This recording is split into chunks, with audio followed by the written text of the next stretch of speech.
Hebreus, capítulo 11, de 23 a 29, o texto nos diz assim: pela fé, Moisés, depois de nascer, foi escolhido por seus pais durante 3 meses, escondido por seus pais durante 3 meses, porque viram que era um menino bonito e não temeram o decreto do rei. Pela fé, Moisés, sendo homem feito, recusou ser chamado filho da filha de Faraó, preferindo ser maltratado junto com o povo de Deus a usufruir prazeres transitórios do pecado. Ele entendeu que ser desprezado por causa de Cristo era uma riqueza maior do que os tesouros do Egito, porque contemplava a recompensa. Pela fé, Moisés abandonou o Egito, não ficando amedrontado com a ira do rei, pois permaneceu firme como quem vê aquele que é invisível. Pela fé, celebrou a Páscoa e o derramamento do sangue, para que o exterminador não tocasse nos primogênitos dos israelitas.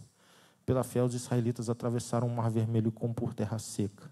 Quando os egípcios tentaram fazer o mesmo, foram engolidos pelo mar. Amém. Vamos orar mais uma vez? Baixe sua cabeça, feche seus olhos. Peça a Deus para falar com você através da palavra. Possivelmente Deus já se manifestou a sua vida em outros momentos do culto, mas agora é um momento que a palavra vai ser anunciada e pregada, que o Senhor fale ao seu coração. Se esse é o seu desejo, peça a Deus.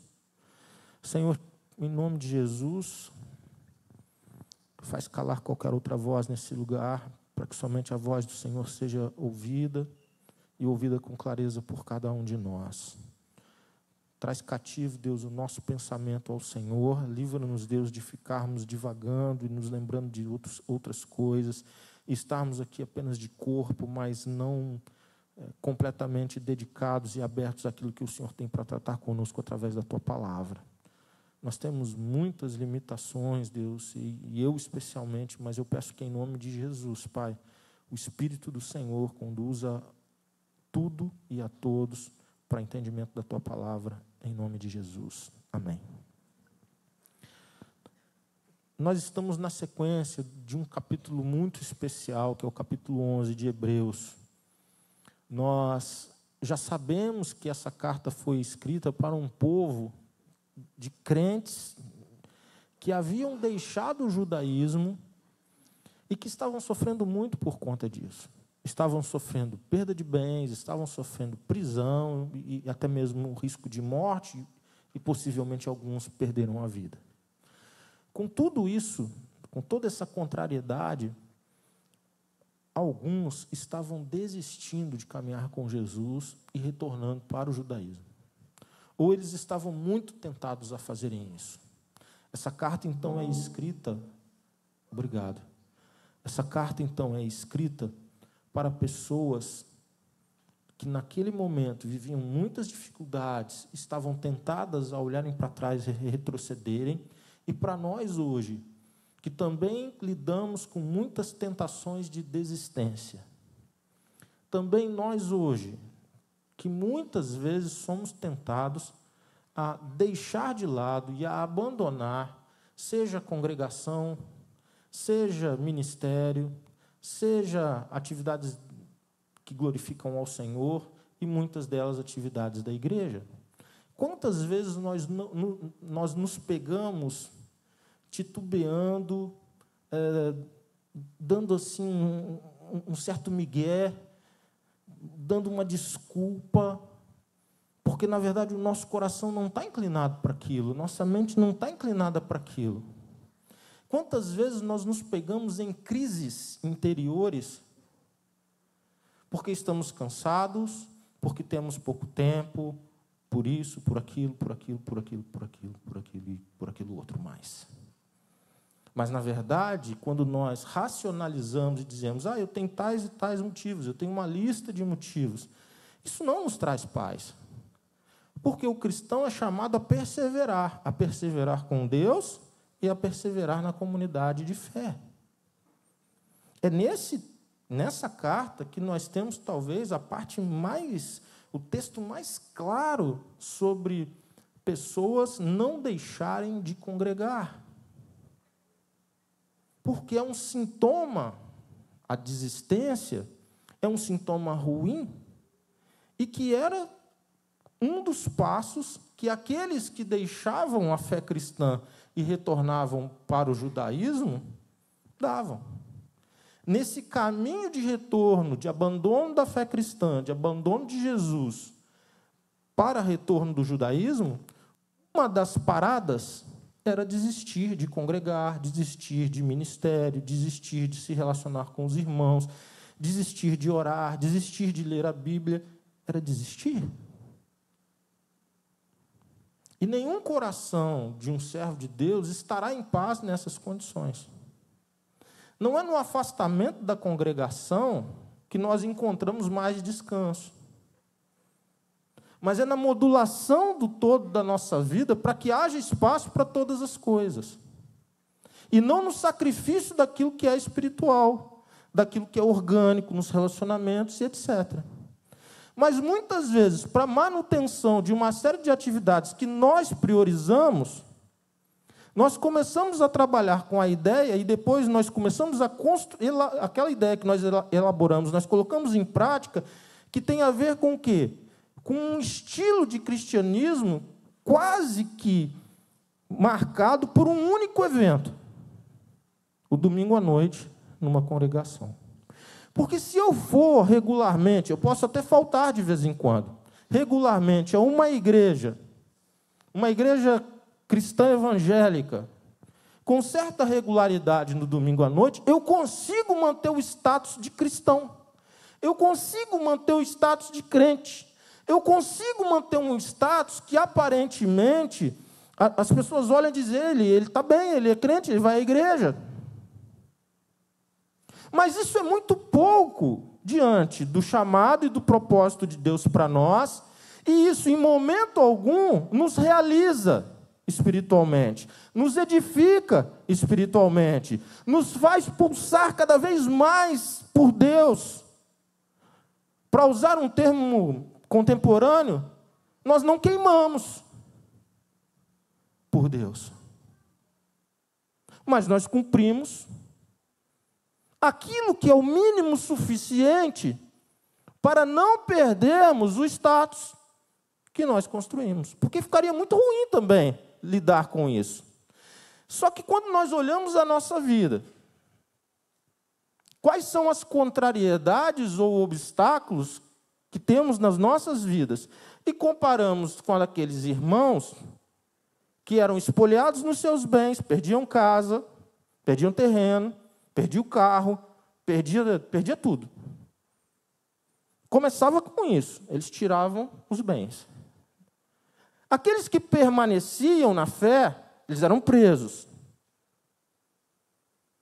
E o próximo juízo sobre aqueles que permanecem era serem mortos. Essa carta foi escrita mostrando todos os motivos, ou melhor, mostrando muitos motivos que alguém, naquela condição, não deveria desistir. Imagine para pessoas como nós, que contemporaneamente não temos em risco ainda a expoliação dos nossos bens. Não temos em risco ser presos por causa do Evangelho e muito menos mortos. Se os argumentos aqui valiam para pessoas que estavam lidando com contrariedades e riscos muito maiores, infinitamente maiores do que os que nós enfrentamos, e a palavra era aplicada a eles, que dirá a nós, que a nossa listinha de motivos para desistir não pode ser comparada com os motivos que levavam aquelas pessoas a algum tipo de desistência. Partindo dessa premissa, ou tendo isso como um pano de fundo, como um bastidor, nós vamos olhar hoje a vida de Moisés como um exemplo de fé para superarmos os obstáculos e as adversidades que muitas vezes nos fazem desistir ou querer desistir. O texto começa dizendo que a fé, pela fé, a fé faz muitas coisas. A gente está no pela fé, pela fé, pela fé. Agora, o primeiro destaque que eu quero dar é: a fé remove o medo. E 2 versículos, o 23 e o 27, vão nessa mesma direção. No 23, diz assim: pela fé, Moisés, depois de nascer, foi escondido por seus pais durante 3 meses, porque viram que era um menino bonito e não temeram o decreto do rei. A fé dos pais de Moisés em Deus o livrou da morte. Porque qual que é a história? Talvez nem todos conheçam. O povo de Israel vivia dentro do Egito, entrou como convidado, mas depois foi escravizado. Depois que o faraó muda, meu filho, muda muita coisa. Depois que o pastor muda, depois que o pastor é outro, depois que o gerente é outro, depois que o diretor é outro, mudou o faraó, muda um monte de coisa. Isso aí você pode ter certeza, em qualquer lugar. Então, aqueles que entraram no Egito como convidados lá nos dias de José, agora se tornaram escravos. E eles eram muito grandes. Pessimamente comparando, mas querendo dar um exemplo mais contemporâneo, é um fenômeno semelhante ao que acontece na Europa hoje, em que você tem as famílias de muçulmanos, tudo com mais de 5 filhos, e os cristãos com menos de 1, em média. Ou seja, em pouquíssimas gerações, o Islã, que desfruta de todos os benefícios da democracia ocidental, possivelmente tomará o poder pelo simples fato que, na democracia, a maioria vence. E todos os dados apontam que, em breve, a Europa terá uma maioria muçulmana. Então, mal comparando, é isso. Ah, mas aqui é o ambiente do Ocidente. É, mas eles são maiores, eles têm um número maior. Quando eles viram isso, eles falaram: tem que resolver esse problema aí, não pode deixar esse pessoal crescer. Então, qual que era a ordem do faraó, a ordem do rei? Matem as crianças, os meninos. Matem os meninos. Só que as parteiras não tinham coragem de matar. E elas iam daqui, elas davam um jeito e tal, e elas não matavam os meninos. Não resolveu. Então, mudou o decreto. Então, agora as parteiras estão atrapalhando isso que andar como deve andar. Agora é o seguinte: agora nós não vamos responsabilizar mais as parteiras. Agora nós vamos responsabilizar os pais.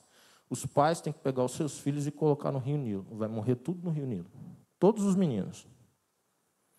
Agora os pais são responsabilizados. Quer dizer, agora é o pai que tem que sacrificar, não é nem a parteira. Não é a parteira que pega e já vai com ele e some com ele. Não, agora é o pai e a mãe os responsáveis para matarem todos os meninos, para que, não tendo o homem, em breve, essa população diminua. Essa história de querer matar a criança quando nasce ou dentro do ventre é antiga. Isso é uma estratégia diabólica de muito tempo. Nada novo. Mas havia uma promessa do Senhor sobre aquele povo, de que a descendência de Abraão seria incontável, como as areias do mar ou como as estrelas do céu. E todas as tentativas de poderes humanos contra a vontade de Deus fracassarão. Machucarão muita gente primeiro, fará muita gente sofrer, ceifará muitas vidas inocentes, certamente, mas fracassará completamente, retumbantemente. Possivelmente foi essa a motivação dos pais de Moisés. O 23 diz que eram 2 motivações. Uma eu não consigo explicar para os irmãos, eu estudei, li, ouvi, mas eu não tenho resposta para isso não. No céu, os irmãos perguntem para o Senhor, ou vão pesquisar no Google, que tem todas as respostas que eu não tenho. Porque o texto diz que são 2 os motivos que os pais, pela fé, resolveram guardar o menino 3 meses. O menino era bonito. O que logo nos faz pensar que se ele fosse feio, coitado, você vê que o feio nem naquela época tinha vez. Se você é um feio que prevaleceu até hoje, olha como você é vitorioso, meu irmão. Porque nem o Moisés ia ter dado conta. Se ele fosse feio, já era para ele. Tchau para ele. Então, se você é um feio adulto, veja quantos obstáculos você já... Você é um vitorioso, meu querido. Olha que bênção, que dá. Então, essa é a parte que eu não sei responder, irmãos. Por que faz menção do menino ser bonito? O máximo, eu fui lendo, eu vi que lá em Atos tem de que o Moisés, ele era bonito aos olhos de Deus. Mas eu não quero entrar nesse assunto e a gente vai ficar parando na beleza do bebê que não. Eu só quero dizer que são dois os motivos. O primeiro, ele era bonito. O como que eu interpreto? Isso não é um ensino bíblico. É como eu vejo, eu leio o texto e vejo o quê? Que os pais ficaram com dó, gente. O menino era tão lindinho. Simples assim. Eu não tenho uma lição teológica profunda o que isso significa teologicamente. Eu só fiquei pensando nas minhas filhas quando nasceram. Eu pensei quando eu vi minhas filhas. Eu pensei o banhozinho delas, aquele primeiro momento. Quando leva para casa, o menino era lindo. Como é que você despreza uma criança daquela? Um mínimo de compaixão te freia a fazer uma maldade. Mas aí está o motivo. O menino era bonito. Deve ter custado para andar, né? Criança bonita custa para andar, né, irmãos? Tem muito colo. Criança feia anda cedo. Depois você pergunta para sua mãe quantos meses você andou. Tem muita revelação nisso aí. Ninguém quer dar colo para criança feia, andou cedo. É um jeito assim mais discreto de você saber se você for um bebê bonito ou não. Mãe, com quantos meses eu andei? Meu Deus. Agora vamos voltar aqui, gente. Tem gente rindo aí porque andou tarde, tem gente rindo porque andou cedo demais, eu não sei.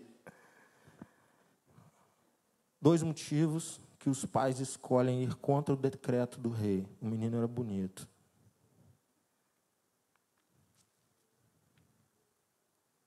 E eles não tiveram medo. Mesmo sabendo das consequências. Eles escolhem desobedecer.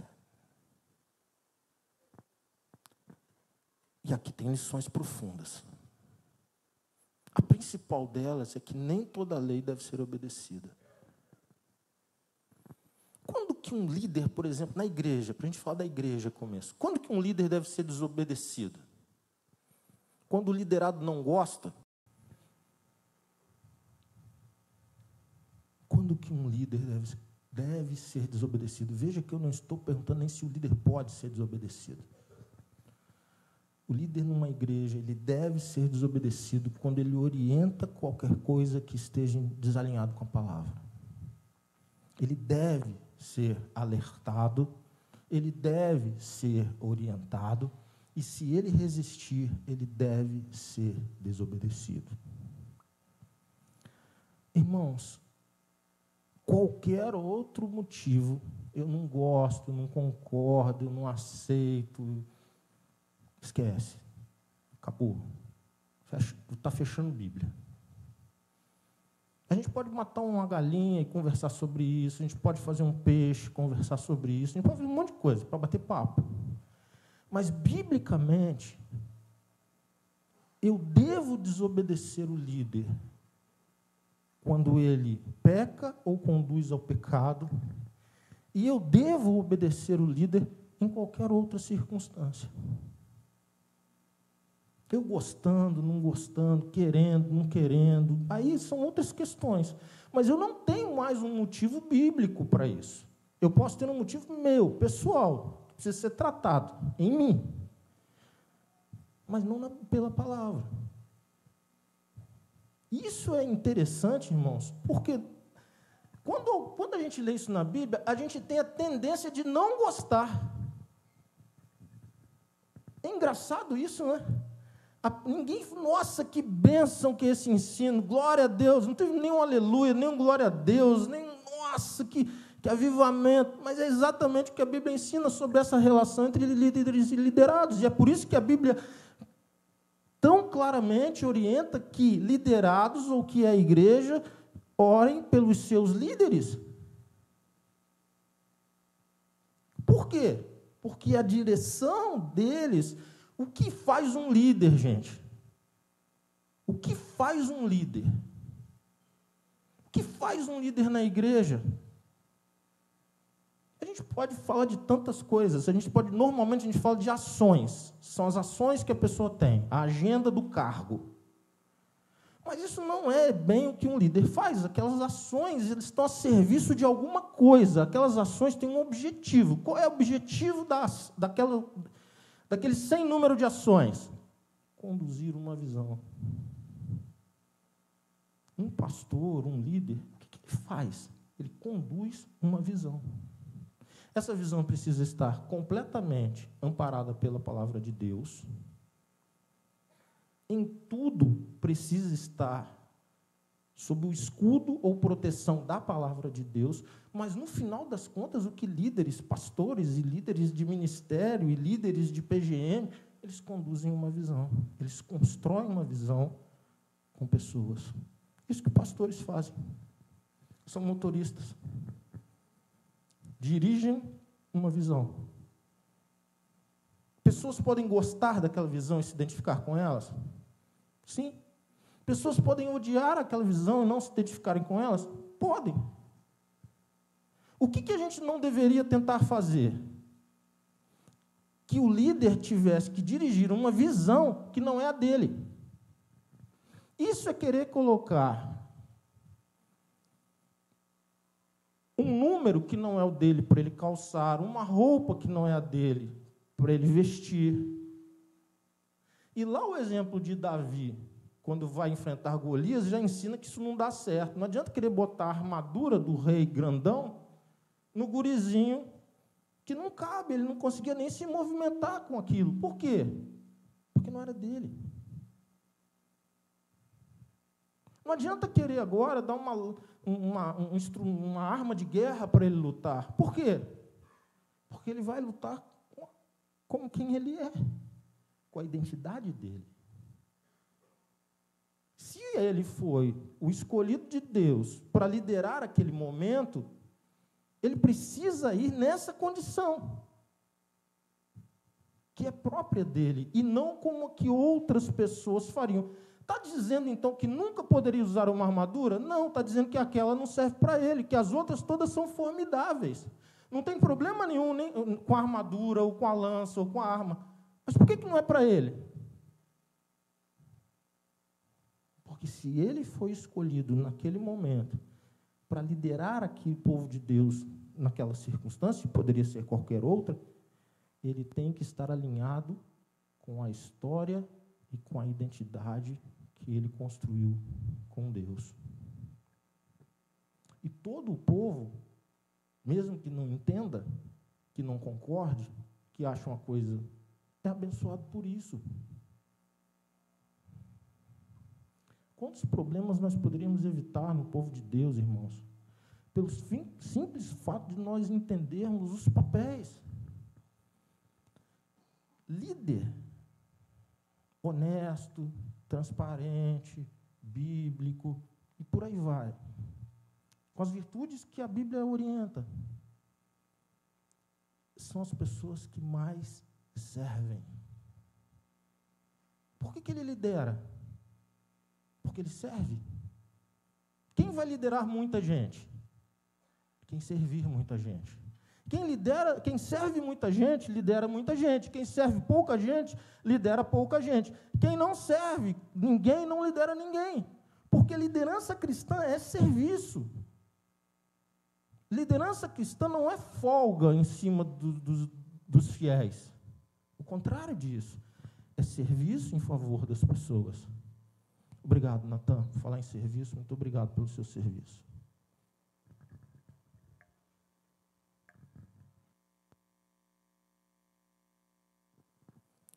Obrigado, Ronald.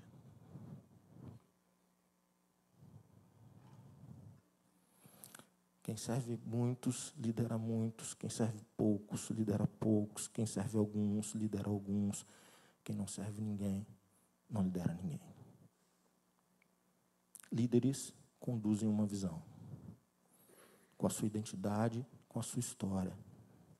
Líderes não têm uma carta branca, um cheque assinado, um cartão de crédito corporativo, um cartão de crédito do céu corporativo infinito, para fazerem o que bem entendem. Líderes conduzem a visão de Deus debaixo da orientação e dos limites da palavra de Deus. Por que eu estou falando isso, irmãos? Porque o chamado do Moisés, desde que nasceu, é para liderar o povo de Deus. E eu vou tentar demonstrar um pouquinho disso. Primeira coisa que uma fé genuína faz, ela faz a gente enfrentar, mesmo que haja duras consequências, aquilo que não está alinhado com a vontade de Deus. Por isso os pais desobedeceram. Havia uma promessa de que o povo seria numeroso, e nenhum povo vai ser numeroso se não tem homens e mulheres para terem relação e produzirem filhos. Se tiver só mulher, não produz. Se tiver só homem, não produz. Eles sabiam que aquele decreto era uma furada. Por quê? Porque ela era contrária à promessa de Deus. Deus nunca permitiria que fosse daquele jeito. E eles enfrentam. É o pequenininho enfrentando o poderoso. Mas ele o faz na fé de que Deus estava à frente daquela iniciativa. Deus jamais faria a sua palavra retornar vazia. Aquele povo seria gigantesco. E, portanto, não tinha essa de matar menino. O menino é bonito, como nós já vimos, e a promessa de Deus é que esse povo vai se multiplicar e nós vamos guardar esse menino. E o máximo que eles conseguiram guardar foi por 3 meses. Depois eles colocam um betume, um piche lá num cestinho, e a princesa está tomando banho junto lá com as serviçais dela, e eles têm a sabedoria dada por Deus de colocar na direção. A água leva, a princesa se identifica, e se identificar com o neném bonito é fácil. Ela se identificou, ela poupou, a mãe virou agora babá do próprio filho, a mãe biológica hebreia se tornou babá do filho, e ele foi criado dentro do palácio, com todo o conhecimento da maior nação daqueles dias. Todo o conhecimento que poderia ser dado a ele foi dado. Ele era filho da filha de Faraó. O menino que estava para morrer, pela fé dos seus pais, sobreviveu e teve uma formação incrível. O que a sua fé tem deixado de legado e proteção para a vida dos seus filhos e netos? O que as suas práticas de fé, como Jader bem disse aqui durante o culto, tem ensinado, discipulado, inspirado e encorajado filhos e netos a vencerem obstáculos? Porque esse texto começa com um menino que estava fadado a morrer. Ele é livrado disso, ele é salvo pela fé dos seus pais. Mas o 27 já não é a fé dos pais. Então, se você está aqui hoje porque você foi acostumado, porque seus pais te levaram para um ambiente de igreja, isso não é suficiente quando você cresce. Você precisa agora ter o seu relacionamento com Deus, e agora é a sua fé em Deus. Veja o 27. Pela fé, Moisés abandonou o Egito, não ficando amedrontado com a ira do rei, pois permaneceu firme como quem vê aquele que é invisível. E aí eu fui dar uma olhadinha lá em Gênesis. Olha o versículo 2, como parece contradizer esse versículo que lemos. Capítulo 2, 13 e 14. No dia seguinte, quando Moisés saiu novamente para visitar o seu povo, o Moisés, palaciando, indo visitar os escravos, viu 2 hebreus brigando. Por que você está espancando o seu amigo? Devia ser uma surra daquelas mesmo de dar dó, né? Porque estava espancando. Não era nem uma briga, aquilo era um espancamento. Perguntou Moisés ao que havia começado a briga. O homem respondeu: Quem o nomeou príncipe? Ele era filho da filha do faraó. É bem pouco provável que ele assumisse o trono, mas ele estava na linha sucessória, vamos dizer assim. Quem o nomeou príncipe e juiz? Vai me matar como matou o egípcio? Moisés teve medo e pensou, com certeza, todos já sabem o que aconteceu. O Moisés, para defender alguém do povo dele, identificado com o povo de Deus, ele se envolve numa briga e ele mata um egípcio. Mas ele achava que ninguém sabia. Mas o discurso desse homem, a fala desse homem, deixa claro para ele que muitos sabiam. A boca miúda, também não é de hoje não, filho. O assunto corre, chega rápido. Aquilo anda. E quando ele percebeu que aquilo tinha andado, ele teve medo. Mas como é que pode o texto de Gênesis dizer que ele teve medo e o texto de Hebreus dizer que ele não teve medo? Que é o que ocorre entre esse momento da vida dele e o retorno dele para o Egito. Foram 40 anos. Ele foge do Egito. Ele vai viver anonimamente. Eu vou falar disso mais um pouquinho, mas eu quero te mostrar uma coisa. Se o Moisés nunca tivesse tido medo, eu teria mais dificuldade com ele. Mas o fato dele ter tido medo e vencido o medo, ele se torna uma lição mais profunda, mais clara e com quem eu me identifico mais. Mas vamos avançar. Pela fé, o medo é removido. A fé remove o medo. Quando Moisés volta, 40 anos depois, ele não tem medo nenhum. Zero medo. Ele chega na cara do faraó e falou, mano, bora, liberar aí, irmão. Está segurando por quê? Você não tem como segurar, não. É o Altíssimo, filho, que me mandou aqui, bora lá, bora lá. E aí vai naquela lenga-lenga de 1 praga, 2 pragas, 3 pragas, 10 pragas. Em momento algum, não há um pingo de temor em Moisés de estar cara a cara contra o faraó, contra todo o staff, contra todo o reino, contra tudo e contra todos. Em 40 anos, ele foi completamente curado do seu medo.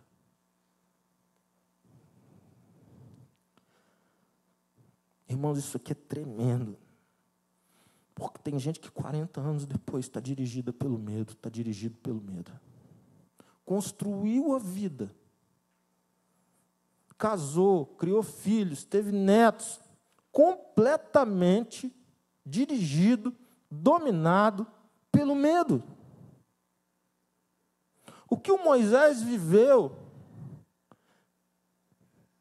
quando aquele momento da sarça ardente, daquele mato que não se consumia, estava pegando fogo e não se consumia, que era a própria presença de Deus ali.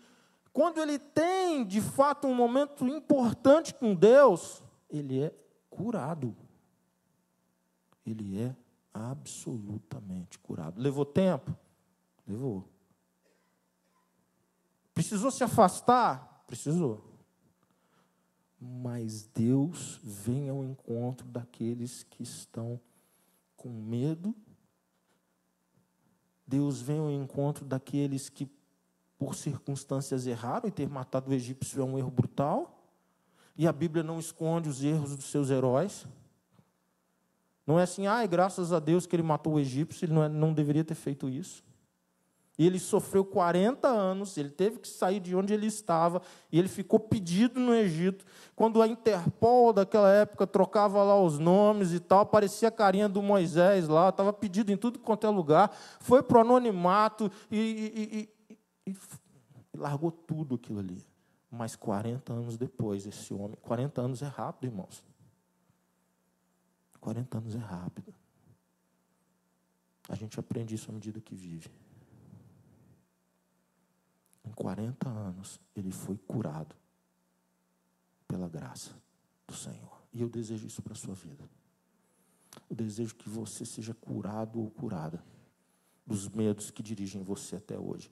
De 24 ao 27, eu aprendo outra coisa a respeito da fé, que a fé rejeita os prazeres do pecado.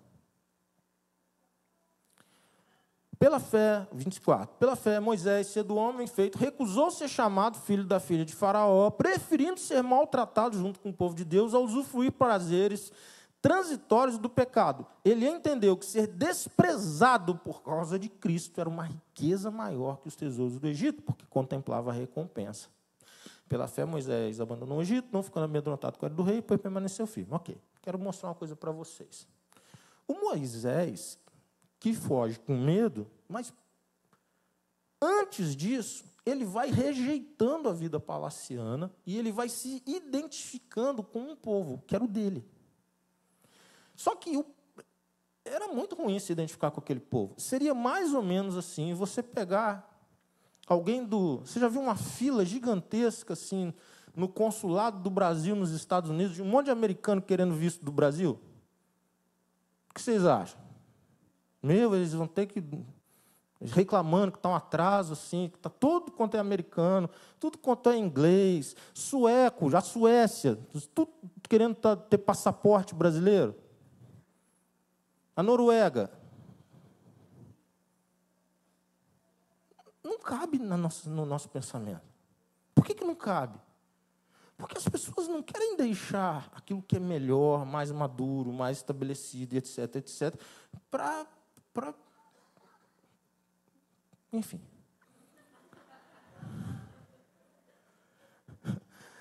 O que a gente tem é o povo querendo passaporte europeu, aí vem com boné da Itália para o culto, porque conseguiu o passaporte europeu, aí vem... É assim, gente, aí traz o souvenir, essa coisa toda. Por quê? Por motivos óbvios. Se você tem o direito, inclusive, corre atrás, meu filho. Se não servir para você, serve para os seus descendentes. Abençoa seus filhos em nome de Jesus. Agora, olha o que o Moisés fez. Ele estava no Egito, na nação mais poderosa, mas aquela não era a identidade dele. E aquilo não fazia parte do propósito dele. Identidade e propósito. Pessoas que se dirigem por identidade, quem elas são de fato, e o propósito de Deus na vida delas, abrem mão dos prazeres e confortos e se identificam com o povo de Deus. Porque tem inúmeros textos, mas aqui é mais um texto que grita.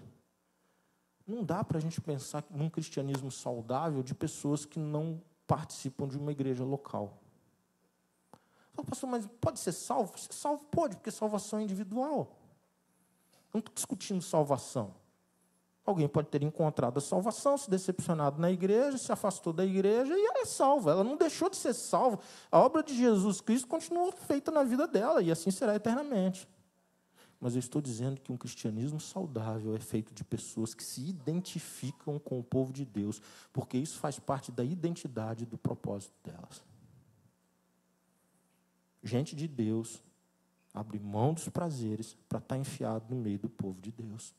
Pelo simples fato que é povo de Deus. Quando a gente fala, nossa, eu fui para tal lugar, e eu fui na igreja não sei aonde, foi tão bom, e parecia que eu já conhecia aquela turma há um tempão. Ou quando a gente recebe pessoas, ou quando um parente vem, e por que flui? Por causa de identidade e de propósito. Muitas vezes a gente não rejeita prazeres do pecado, porque, na verdade, a gente ainda não tem claro qual é a nossa identidade e qual é o propósito de Deus para nós. Porque o motivo pelo qual o Moisés, antes de matar o hebreu e antes de ser descoberto, ele se envolve com o povo de Deus, porque aquela era a identidade dele, e ele entendia que aquilo fazia parte do propósito dele. Ele prefere os maus tratos, mas se identifica como parte do povo de Deus, abrindo mão de todos os prazeres transitórios que a condição de filho da filha de Faraó traria a ele. Eu gosto muito da expressão que diz que ele via, porque isso é uma loucura, gente. Se você pegar uma pessoa que está abrindo mão do passaporte dela dos Estados Unidos para vir para o Brasil, você fala, tem que internar a criatura. Você tem, mas qual é o seu motivo, meu filho? O que foi que você arrumou aqui? Uma brasileira que você arrumou aqui, porque você quer vir para cá? Qual que é o seu motivo? Assim, tem que ter um motivo para explicar isso. Por quê? Porque isso não é racional. Isso não é assim, não preciso nem explicar que todo mundo já entende. Não, ninguém entende isso. Tem que explicar bem explicadinho isso aí. Com riqueza de detalhes. E aí o texto diz que o Moisés se identifica com o povo de Deus por identidade e propósito, mas a expressão é porque ele vê o invisível, o que ninguém viu. O que ele viu? O Messias, o prometido, o Cristo, que o autor de Hebreus, como está escrevendo depois da vinda de Cristo, já nomeia. Quem que ele entendeu que ser desprezado por causa de Cristo, o Messias, o prometido. Que o Senhor nos ajude a abrirmos mão dos prazeres infrutíferos e transitórios do pecado por causa de Jesus. Última consideração, a fé obedece às ordens de Deus. Pela fé, celebrou a Páscoa e o derramamento do sangue para que o exterminador não tocasse nos primogênitos dos israelitas. Pela fé, os israelitas atravessaram o Mar Vermelho como por terra seca. 2 episódios, uma mesma motivação e um mesmo resultado. Primeiro episódio, morte dos primogênitos na saída do Egito. Última praga, qual é? O anjo de Deus ia passar. E a família que não tivesse os umbrais da porta da sua casa marcados com o sangue de um cordeiro que foi morto, o anjo passaria e ceifaria todo primogênito, fosse gente, fosse animal. O que traria livramento? Aquilo que aquela marca do sangue simbolizava.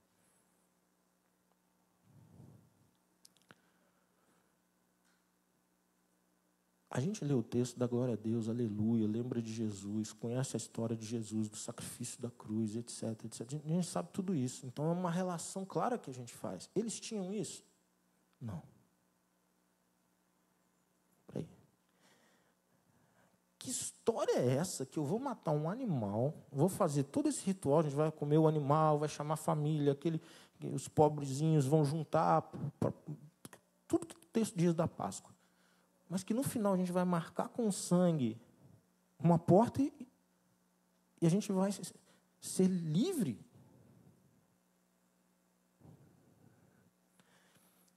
O abismo temporal e o abismo de estar depois do que Jesus já consumou nos impede de ver a loucura que é essa ordem.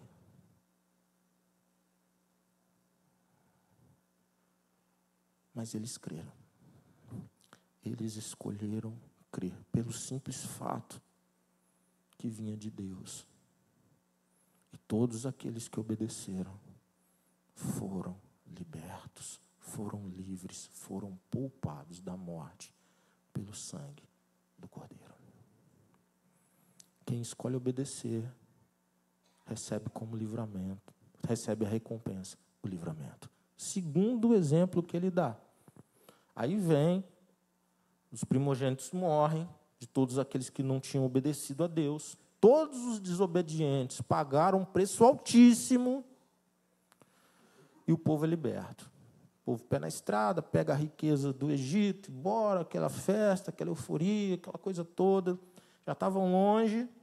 O faraó diz, não, isso não vai ficar assim não. Eles não têm soldado, eles não têm carro de guerra, eles não têm nada, nós vamos para cima deles agora. Está muito ruim, está muito barato isso aí, não vou deixar barato não, bora para cima deles. Eles vão embora e o exército egípcio vem atrás deles. Quando eles chegam na beira do mar, da frente a água e atrás os inimigos, tem uma outra ordem desse nível. Uma ordem tranquila da pessoa obedecer, que faz todo sentido. A pessoa se acalma com essa notícia. Está fácil agora, gente. É só a gente atravessar esse mar aqui. Atravessar ali, talvez, da Vila da Glória para São Chico. Coisa tranquila da pessoa fazer mar adentro, com mulher, criança, carregando trocentas coisas. Uma ordem simples da pessoa obedecer. Eles obedecem. Mais uma vez, eles escolhem obedecer uma ordem de Deus. E há uma parede de água ao lado deles. Você imagina como isso é fascinante? Você imagina uma parede de água? Hoje, eles não tinham essa tecnologia, mas essa coisa assim do vidro, né? Aí tem um tubarão do outro lado, tem um não sei o quê. Essas coisas da arquitetura moderna, né? Foi o que Deus fez para eles ali. Eu fico eles olhando os peixinhos lá, olhando aquela vida marinha, assim, e passando, como esse telão aqui. E eles passam por completo, porque eles decidem obedecer a Deus. Qual que é o resultado? Eles são poupados e os inimigos ceifados. Há uma consequência terrível por perseguir o povo de Deus em qualquer geração. Terrível coisa é cair nas mãos do Deus vivo. Quero terminar, concluir. Coragem para obedecer, irmãos. Coragem para obedecer. Esse texto é marcadamente...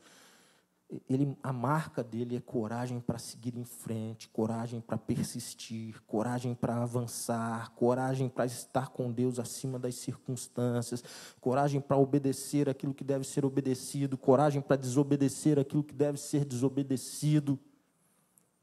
Persistência, olhando para quem prometeu, se lembrando do caráter dele, para não desistir, para não se entregar, para não retroceder, para não adoecer, para não morrer. Vida com Deus. Vida no altar. Vida olhando para Cristo. Baixe sua cabeça, feche seus olhos em nome de Jesus. O que você tem feito hoje pela fé?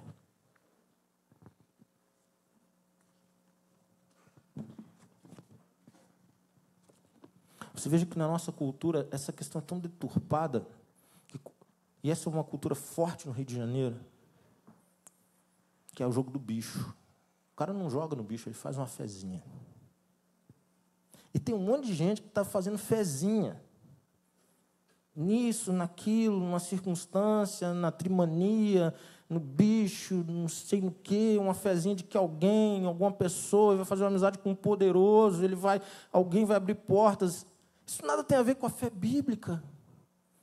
O que o Senhor chama a todos nós hoje é para uma coisa só, todos nós. Você tem muito tempo de igreja, se você chegou hoje, é uma coisa só. Você quer crer no Senhor de todo o seu coração? Crer para obedecer ou crer para desobedecer o que precisar ser desobedecido? Será que você hoje não está precisando dar exatamente esse passo? De crer, ficar racionalizando. Você tem a sua lista de motivos que não dará nenhuma paz para o seu coração, não traz nenhuma realização espiritual, não cresceu nada espiritualmente, mas está cheio de seus motivos racionais. Hoje o chamado é pela fé. Pela fé. Pela fé você vai abençoar seus filhos. Pela fé você vai abençoar seus netos. Pela fé você vai desobedecer aquilo que merece, que deve ser desobedecido. Pela fé você vai obedecer, mesmo que cause grande desconforto para a sua vida. Pela fé. Somente pela fé. Já, por favor.